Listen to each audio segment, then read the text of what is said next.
Hello, everyone, and welcome to the Weekly Report. For Randall Riley, I'm Joshua Miller.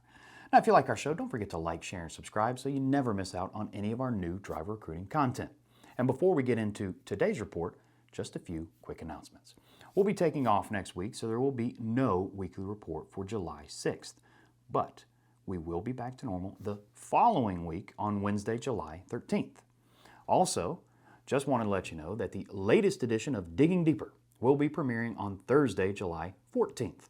Dave will once again be joined by Zach Flippo and Kyle Jernigan, and they will discuss the one thing that 90% of fleets fail to do. What could it be? Sign up and watch to find out. You can register to take part in the online premiere for the episode by clicking in the links found in the description or in the body of the page on our Randall Riley site. And as always, the online premiere will be followed by a live Q&A session that is exclusive to the webinar premiere attendees. So, no weekly report next week, but we'll be back the following Wednesday, July 13th.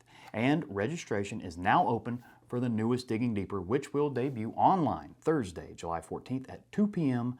Central Standard Time. Alrighty, now that we got that all taken care of, let's get to this week's report. This week in job board searches and clicks. Truck driver searches fell by 2% week over week, while ticking up just slightly by 1% month over month and declining by 10% year over year.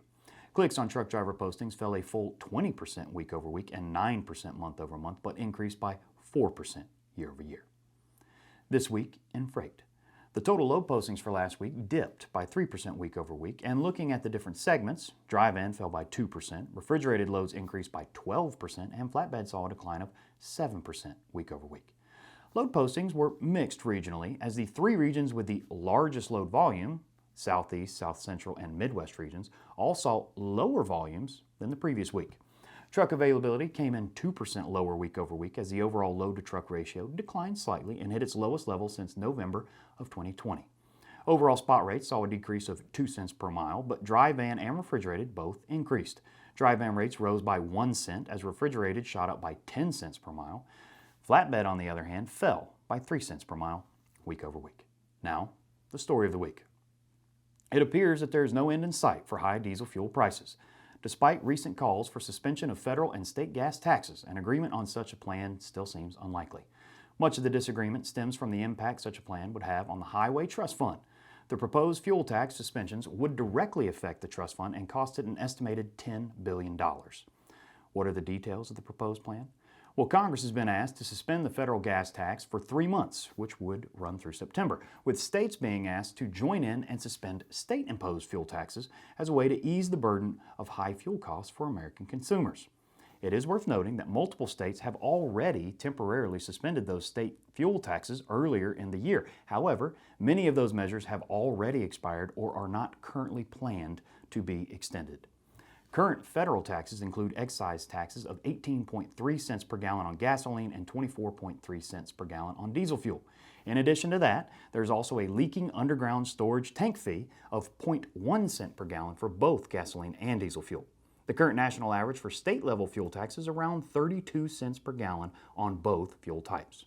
The ATA leadership has spoken out in opposition to the proposed tax suspensions, calling it just a temporary relief and expressing concerns that it could undo much of the positive momentum achieved on highway infrastructure improvements.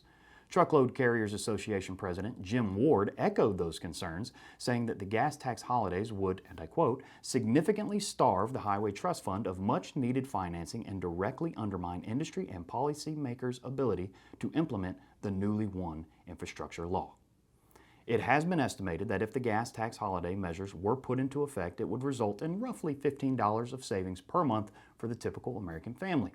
With the current opposition and doubt expressed over the proposed plan's effectiveness on both sides of the aisle in Washington, it is, however, questionable whether any agreement can be reached in the foreseeable future. And that does it for this week's report. We hope the information has been useful and informative to you.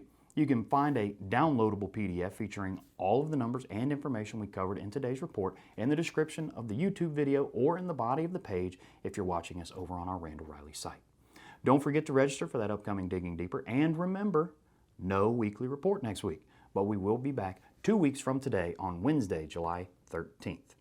Until then, have a great week, everybody. Hey guys, thanks for watching our video. We really hope that it's been useful to you, and we hope you come back for more. If you're not already a subscriber, you can do so by clicking that little thing right there so you never miss out on our content. And if you'd like to watch another video, how about this one right here, just for you?